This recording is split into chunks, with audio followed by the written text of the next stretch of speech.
Haleluya, puji nama Tuhan. Shalom Bapak Ibu Saudara yang dikasihi Tuhan Yesus Kristus. Senang sekali kembali lagi kita bertemu di Victorious Devotion yang kita cintai. Mari kita sama-sama mempelajari kebenaran firman Tuhan, meresponinya dengan benar dan taat dalam melakukannya.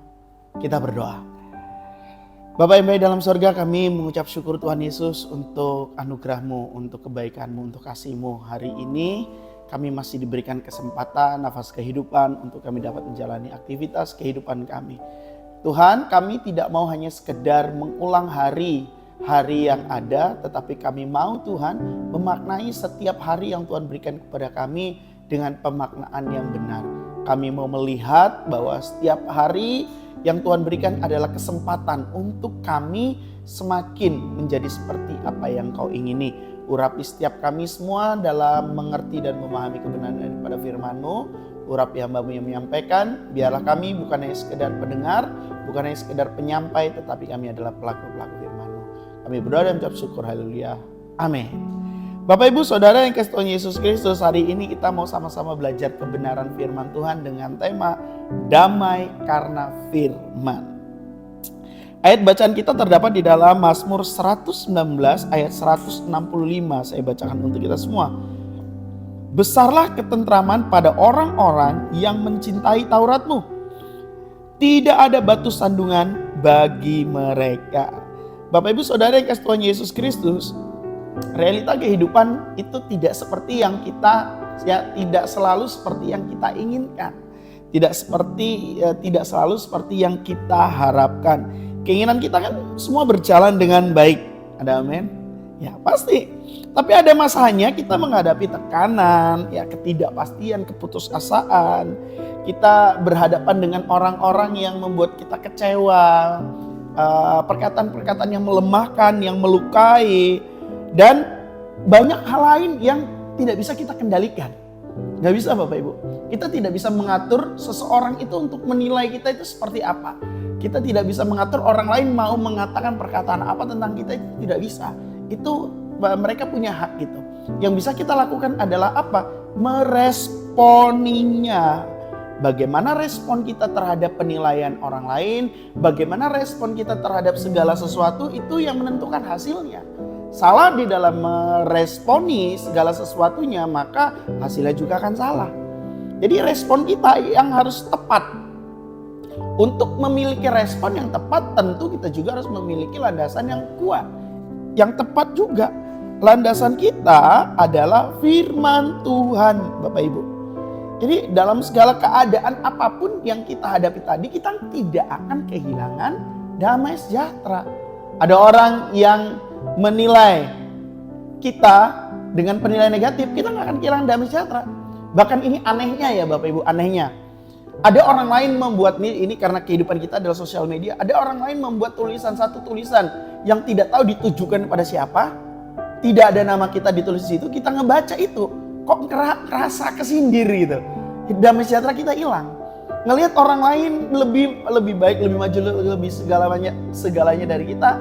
Kok kita yang kehilangan damai sejahtera? Nah, ini berarti yang salah adalah kitanya di dalam responi yang membuat kita kehilangan damai sejahtera. Jadi supaya kita tidak mudah kehilangan damai sejahtera, tidak mudah dipenuhi pikiran kita dengan kekhawatiran, ketakutan, tidak kita dipenuhi dengan hal-hal gambaran, bayangan-bayangan buruk dalam diri kita, berdasarkan firman Tuhan tadi dengan jelas Bapak Ibu. Besarlah ketentraman pada orang-orang yang mencintai Taurat-Mu, Tauratnya Tuhan. Jadi ketentraman yang ada dalam diri kita itu ditentukan seberapa besar cinta kita kepada Taurat Tuhan. Seberapa besar cinta kita kepada firman Tuhan. Jadi kita tidak akan disibukkan dengan hal-hal yang di luar daripada Tauratnya Tuhan, firman-Nya Tuhan. Saya mengajak saya dan diri kita semua. Kita ukur nih ketentraman kita. Mudah tidak dipengaruhi oleh sosial media, oleh omongan orang, oleh penilaian orang, oleh keadaan situasi yang ada. Atau kita terus memiliki damai sejahtera yang karena kecintaan kita terhadap firman Tuhan, ketentraman yang ada dalam diri kita.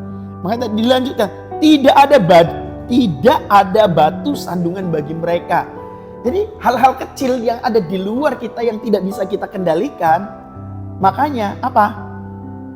Nggak akan membuat kita tersandung, nggak akan membuat kita rugi, nggak akan membuat kita capek, letih, lesu, dan berbeban berat karena batu-batu kerikil tersebut. Orang tersandung itu bukan karena batu yang besar, bukan karena gunung yang besar, Bapak Ibu, yang kelihatan besar, tapi apa? Batu-batu kecil, kerikil-kerikil gitu yang membuat orang bisa tersandung. Jadi apa yang harus kita lakukan? Kembali kepada apa yang firman Tuhan katakan. Kita hanya punya 2 tangan, tetapi orang yang memberikan penilaian itu banyak. Jadi apa yang harus kita lakukan? Kita gunakan tangan kita untuk menutup telinga kita dari penilaian dan omongan orang. Dan menenadahkan tangan kita kepada Tuhan sebagai bentuk penyerahan dan ungkapan kita kepada Dia. Jadi Bapak Ibu Saudara yang kasih Tuhan Yesus Kristus. Jadi orang yang cinta Tuhan, orang yang cinta firman-Nya, bukan berarti orang tersebut nggak mengalami pergumulan dan persoalan, Bapak Ibu. Sekalipun itu kita sedang mengalami itu semua, kita tetap tentram, kita tetap damai. Jadi damai yang berasal dari firman Tuhan itu melampaui segala situasi yang kita alami, melampaui apapun yang sedang kita hadapi, Bapak Ibu Saudara yang kasih Tuhan Yesus Kristus. Kita mencintai firman Tuhan, mencintai Tauratnya, berarti kita percaya kepada Dia. Percaya bahwa firman-Nya adalah iya dan amin, dan firman-Nya tidak mungkin tidak tergenapi dalam kehidupan kita. Jadi mencintai firman Tuhan bukan hanya sekedar kita baca firman Tuhan, membaca habis itu sudah, tapi kita benar-benar menangkap, memahami makna demi makna yang ada dan juga melakukannya. Kalau kita membaca dan kita lalu memposisikan diri, ya aku percaya firman-Mu, tetapi setelah realita yang ada, kenyataan yang ada, membuat kita kehilangan damai sejahtera kita, kehilangan ketentraman kita. Berarti kita harus mengkoreksi diri, kita harus memperbaiki diri kita. Supaya apa? Supaya bukan hanya sekedar membaca, tetapi memahaminya dengan benar dan mengaplikasikan, mengimplementasikan dalam kehidupan kita. Kita perlu tuntunan Roh Kudus, Bapak Ibu yang dikasih Tuhan Yesus, untuk kita terus menghidupi kebenaran firman Tuhan tersebut. Jadi kita nggak mungkin memisahkan firman Tuhan dengan Tuhan sendiri, Bapak Ibu. Tuhan firman-Nya dirinya sendiri. Pada mulanya adalah firman. Firman itu bersama-sama dengan Allah. Dan firman itu adalah Allah. Bukan firman itu adalah suatu Allah. Enggak, Bapak Ibu. Jadi tidak dipisahkan antara firman-Nya dengan pribadinya.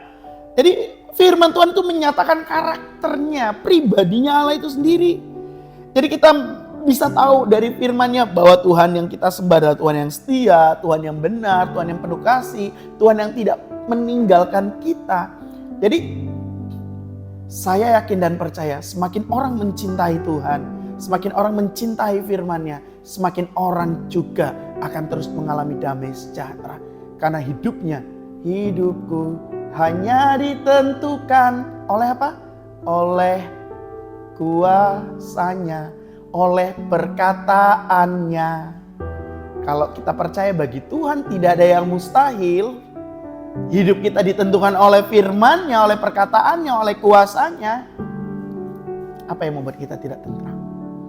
Jadi Bapak Ibu Saudara yang kasih Tuhan Yesus Kristus, biarlah damai sejahtera ketentraman yang daripada Allah yang kekal itu turun, memenuhi, penuh atas kita semua di dalam segala keadaan dan situasi. Ya, bukan berarti pada saat Bapak Ibu amin, pada saat mendengarkan firman Tuhan ini, mendengarkan devotion ini, tidak akan menghadapi masalah. Saya tidak menjamin itu Bapak Ibu. karena masalah dan kehidupan itu ada seperti dua sisi mata koin yang tidak bisa dipisahkan. Tetapi percayalah, di tengah-tengah permasalahan pergumulan yang ada Tuhan yang memberi damai sejahtera. Kecintaan kita akan firman-Nya membuat kita tentram.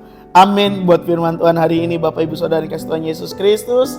Jadi biarlah firman Tuhan bukan hanya sekedar menambah pengetahuan, tetapi firman Tuhan itu membentuk hati kita dan mengubah tindakan tingkah laku kita. Amin. Mari kita bersatu dalam doa. Bapa yang baik dalam surga, kami mengucap syukur untuk kebenaran firman-Mu. Tuhan, mampukan kami untuk terus mencintainya. Mampukan kami terus untuk Tuhan untuk mengerti dan memahami dengan tepat apa yang menjadi keinginan-Mu, apa yang menjadi isi hati-Mu, suara-Mu ya Tuhan, melalui firman-Mu. Sehingga kami tepat dalam melakukannya. Mampukan kami ya Roh Kudus, untuk kami tetap hidup di dalam jalur kebenaran firman. Biarlah ketentraman, damai, sejahtera yang kami miliki, yang kami dapatkan, bukan dari dunia ini, bukan dari hal-hal materi, tetapi dari Engkau sendiri. Tuhan, biarlah di dalam setiap langkah kaki kami sepanjang hari ini, damai sejahtera-Mu penuh atas kami, ketentraman-Mu penuh atas kami, karena kami adalah orang-orang yang mencintai-Mu, sebab kami adalah orang-orang yang mau tunduk dan menundukkan semua agenda hidup kami di bawah agenda kebenaran firman-Mu. Kami berdoa dan ucap syukur. Haleluya. Amin. Selamat mencintai kebenaran firman Tuhan, taat dalam melakukannya. Salam kemenangan, Tuhan Yesus berkati. Shalom.